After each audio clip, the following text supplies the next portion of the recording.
இன்னையோட மார்க்கெட் பொறுத்த வரைக்கும் ஓப்பனிங்கே ஒரு பாசிட்டிவ்ல இருந்துட்டு ஒரு கிளியரான ஒரு பாசிட்டிவ் மொமெண்டம் கொடுக்க ஆரம்பிச்சதை பார்க்க முடிஞ்சது. நிஃப்டியை பொறுத்த வரைக்கும் ஒரு கேப் அப்ல ஓப்பன் ஆயிட்டு ஒரு கிளியரான ஒரு அப் ட்ரெண்ட் கொடுத்தாலுமே பேங்க் நிஃப்டியை பொறுத்த வரைக்கும் ஃபிளாட்டா ஓப்பன் ஆகி இமீடியட்டா கீழே வந்ததை பார்க்க முடிஞ்சது. ரொம்ப தூரம்லாம் கீழே வரல, இமீடியட்டா வந்து பாத்தீங்கன்னா மேலே வந்ததை பார்க்க முடிஞ்சது. இந்த மார்க்கெட் ஃபர்தரா எப்படி இருக்கும் அப்படிங்கிறதையும் நாளைக்கான நிஃப்டி பேங்க் நிஃப்டிக்கான டெக்னிக்கல் வியூ என்ன அப்படிங்கிறதையும் நம்ம ட்ரேட் எம்பையர் மெத்தட்ல அனலைஸ் பண்ணி பார்த்துடலாம். நீங்க இன்னைக்கு எவ்வளவு ப்ராஃபிட் பண்ணீங்க, உங்களோட பொசிஷன் என்ன அப்படிங்கறத கமெண்ட் செக்ஷன்ல கமெண்ட் பண்ணுங்க. நம்ம ட்ரேட் எம்பையருக்கான டெலிகிராம் அண்ட் வாட்ஸ்அப் குரூப்கான லிங்க் டிஸ்கிரிப்ஷன்ல கொடுக்குறேன், தேவைப்படுறவங்க ஜாயின் பண்ணிக்கோங்க. Hello everyone, this is Jagadeeswaran, founder of trade empire.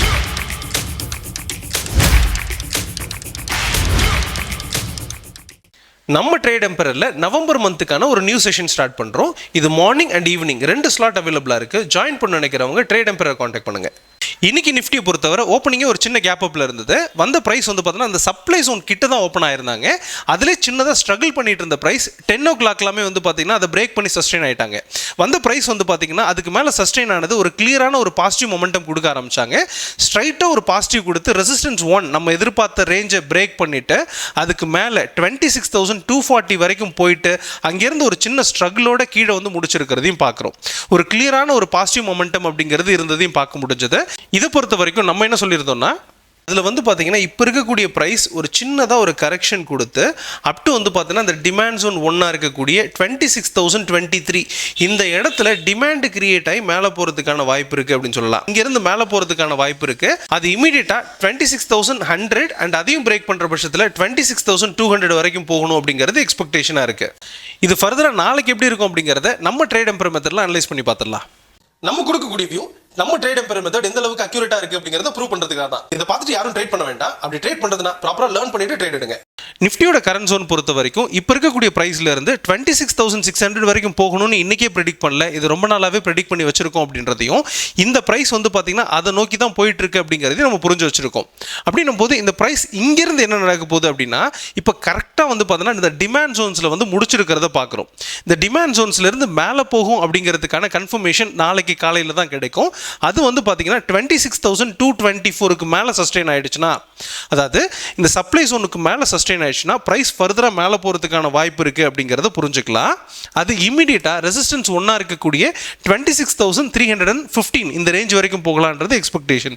அதையும் பிரேக் பண்ற பட்சத்தில் ரெசிஸ்டன்ஸ் 2 இருக்கக்கூடிய 26,450 இந்த ரேஞ்சுக்கும் அதையும் பிரேக் பண்ற பட்சத்தில் உங்களுக்கு ரெசிஸ்டன்ஸ் 3 இருக்கக்கூடிய 26,600 போயிட்டு ரீச் பண்ணிடும் அப்படிங்கிற எக்ஸ்பெக்டேஷன் இருக்கு. சப்போஸ் இந்த பிரைஸ் வந்து பார்த்தீங்கன்னா சப்ளை ஜோன் 1 பிரேக் பண்ணல, ஓப்பனிங்கே வந்து பார்த்தீங்கன்னா ஃபிளாட்டா ஓப்பன் ஆகிறாங்க, அது டிமாண்ட் ஜோன் 1 பிரேக் பண்ற பட்சத்தில், அதாவது 26,185 பிரேக் பண்ற பட்சத்தில் பிரைஸ் வந்து பார்த்தீங்கன்னா கீழே போறதுக்கான வாய்ப்பு இருக்கு. அது அப் டு வந்து பார்த்தீங்கன்னா டிமாண்ட் ஜோன் 2 இருக்கக்கூடிய 25,976 இந்த ரேஞ்ச் வரைக்கும் வரும் அப்படிங்கிறது எக்ஸ்பெக்டேஷனா இருக்கு. இப்போ இங்க வரக்கூடிய பிரைஸ் அப்படிங்கிறது எதுக்காக வருதுன்னா கரெக்ஷன் கொடுக்கறதுக்காக வருது. வந்துட்டு இங்க இருந்து திரும்பவும் இந்த 26,000 போய் ரீச் பண்ண தான் ட்ரை பண்ணும் அப்படிங்கிறதையும் புரிஞ்சுக்கணும். அப்போ இந்த கரெக்ஷன் வர்றதுனால இதில் ஆப்பர்ச்சுனிட்டி அப்படிங்கிறது நமக்கு கிடைக்காது. இது வந்து பார்த்தீங்கன்னா ரிஸ்கான ஏரியா அப்படிங்கிறத புரிஞ்சுக்கணும். பட் இந்த பிரைஸ் வந்து பார்த்தீங்கன்னா உங்களுக்கு பெரிய ஜோன் அப்படிங்கிறதுனால இதில் ஒரு ட்ரேடருக்கு அல்லது ப்ராப்பராக தெரிஞ்சவருக்கு இதில் ஒரு நல்ல ஒரு ஆப்பர்ச்சுனிட்டியை எடுக்க முடியும் அப்படிங்கிறதையும் புரிஞ்சுக்கலாம். பட் இது ரிஸ்கான ஏரியா, எங்கேருந்து வேணால் மேலே வரலாம். சப்போஸ் டிமாண்ட் ஜோன் 2க்கு கீழே பிரேக் பண்ணுமா அப்படின்னா ரொம்ப டவுட் தான். இது அதுக்கு கீழே பிரேக் பண்ணுறதுக்கு வாய்ப்பு ரொம்பவே கம்மியாக இருக்குது. அதையும் பிரேக் பண்ணுற பட்சத்தில் ப்ரைஸ் ஃபர்தராக கீழே இறங்குச்சுன்னா அப் டு 25,800 வரை வரலாம் அப்படிங்கிறது எக்ஸ்பெக்டேஷனாக இருக்குது. அது வர்றதுக்கான வாய்ப்பு ரொம்ப கம்மியாக இருந்தாலுமே இந்த ரேஞ்ச் அப்படிங்கிறது எக்ஸ்பெக்டட் அப்படிங்கிறத புரிஞ்சுக்கலாம். ஸோ ஓவராலா சப்ளை ஜோன் 1க்கு மேலே இருக்கிற பட்சத்தில் மேலேயும், அதுவே வந்து பார்த்தீங்கன்னா டிமாண்ட் ஜோன் 1க்கு கீழே இருக்கிற பட்சத்தில் கீழேயும் வரும் அப்படிங்கிறது எக்ஸ்பெக்டேஷனாக இருக்குது. இன்னைக்கு பேங்க் நிஃப்டியை பொறுத்தவரை ஓப்பனிங் ஒரு பாசிட்டிவ்ல இருந்தாங்க. நிஃப்டி மாதிரி இல்லை, ஒரு ஃபிளாட்டா ஓப்பன் ஆன பிரைஸ் வந்து பார்த்தீங்கன்னா இமீடியட்டா கீழே வர ஆரம்பிச்சிருந்தாங்க. நம்ம அதை எதிர்பார்த்திருந்தோம். டிமாண்ட் ஜோன் 1 வரைக்கும் வந்துட்டு பிரைஸ் மேலே போகும் அப்படின்றத நம்ம எதிர்பார்த்திருந்தோம். எக்ஸாக்டா கீழே வந்த பிரைஸ் வந்து பார்த்தீங்கன்னா அந்த டிமாண்ட் ஜோன்ல டிமாண்டை கிரியேட் பண்ணிட்டு ரொம்ப ஸ்லோவா ஸ்டெடியா மேலே போனதை பார்க்க முடிஞ்சது. அப் டு வந்து பார்த்தீங்கன்னா இந்த ரெசிஸ்டன்ஸ் 1 வரைக்கும் 59,462 வரைக்கும் போனதை நம்மளால பார்க்க முடிஞ்சது.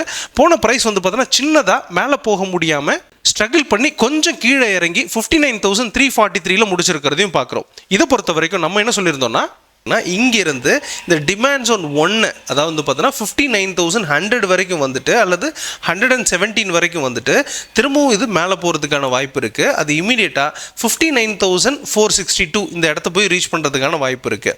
இதையும் பிரேக் பண்ணுற பட்சத்தில் ப்ரைஸ் வந்து பார்த்தீங்கன்னா ரெசிஸ்டன்ஸ் 2 இருக்கக்கூடிய 60,000 போய் ரீச் பண்ணிடும் அப்படிங்கிறது அடுத்த எக்ஸ்பெக்டேஷனாக இருக்குது. இதை பொறுத்த வரைக்கும் நம்ம சொன்னது பர்ஃபெக்டாக நடந்திருக்கு அப்படின்னு சொல்லலாம். இது ஃபர்தராக நாளைக்கு எப்படி இருக்கும் அப்படிங்கிறத நம்ம ட்ரேட் எம்பையர் மெத்தடில் அனலைஸ் பண்ணி பார்த்துடலாம்.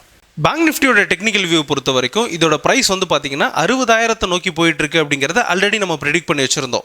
அதில் நிறைய ஸ்ட்ரகிள் பண்ணி தான் மேலே வந்துட்டு இருக்காங்க அப்படிங்கிறதையும் பார்க்குறோம். அண்ட் இதோட ப்ரைஸ் பொறுத்த வரைக்கும் கரண்ட் ஜோன் அப்படிங்கிறது வந்து பார்த்தீங்கன்னா ஹையஸ்ட் டிமாண்டில் தான் இருக்குது அப்படின்னு சொல்லி புரிஞ்சுக்கலாம். ஸோ இந்த ப்ரைஸ் வந்து பார்த்தீங்கன்னா இமீடியட்டாக மேலே போகிறதுக்கான வாய்ப்பு அப்படிங்கிறது ரொம்பவே அதிகம்னு சொல்லலாம். அப்படி மேலே போகிற பட்சத்தில் இதோட ப்ரைஸ் இமீடியட்டாக ரெசிஸ்டன்ஸ் 1 இருக்கக்கூடிய 59,555 இந்த ரேஞ்ச் வரைக்கும் போகணும் அப்படிங்கிறது எக்ஸ்பெக்டேஷன். இதையும் பிரேக் பண்ணுற பட்சத்தில் ப்ரைஸ் வந்து பார்த்தீங்கன்னா ஃபர்தராக 59,970 அல்லது வந்து பார்த்தீங்கன்னா உங்களுக்கு 60,000 வரைக்கும் போகணும் அப்படிங்கிறது எக்ஸ்பெக்டேஷனாக இருக்குது.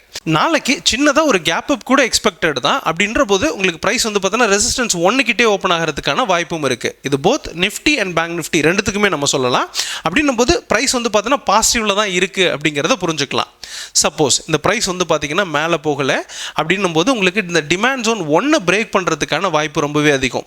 அப்படின்னும் போது ஃபர்தராக கீழே வரதுக்கான வாய்ப்பு இருக்கும். அதாவது வந்து பார்த்தீங்கன்னா உங்களுக்கு செல்லர்ஸோட டாமினேஷன், அதாவது பியர்ஸ் டேக்கிங் த கண்ட்ரோல் அப்படின்னு சொல்லலாம். அப்படின்னும் போது இந்த டிமாண்ட் ஜோன் 1 இருக்கக்கூடிய 59,330 இதை பிரேக் பண்ணும்போது ப்ரைஸ் வந்து கீழே வரதுக்கான டைரக்ஷன்ஸ் எடுத்துரும் அப்படின்னும் அது அடுத்த டிமாண்டாக வந்து பார்த்தீங்கன்னா உங்களுக்கு 59,040 வரைக்கும் வரலாம். ஸோ இங்கே வந்தாலுமே திரும்பவும் மேலே போகிறதுக்கான வாய்ப்பு தான் ரொம்பவே அதிகம் அப்படிங்கிறத புரிஞ்சுக்கலாம்.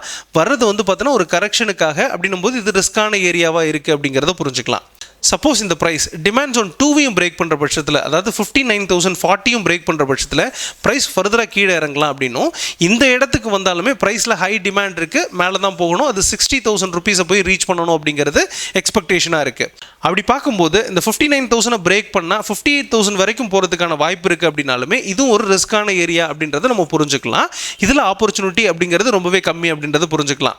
பட் இதில் ட்ரேட் தெரிஞ்சவரால் அல்லது ட்ரேட் எம்பையர் மெத்தடை ப்ராப்பராக புரிஞ்சுக்கிட்டவரால் இதில் அழகாக வந்து ட்ரேட் பண்ண முடியும் அப்படிங்கிறத புரிஞ்சுக்கலாம். ஸோ ஓவராலாக இப்போ இருக்கக்கூடிய ப்ரைஸ் அப்படிங்கிறது மேலே தான் போகணும் அப்படிங்கிறதும் அது ரெசிஸ்டன்ஸ் 1 அண்ட் ரெசிஸ்டன்ஸ் 2 வரைக்கும் போகணும் அப்படிங்கிறது எக்ஸ்பெக்டேஷனாக இருக்குது.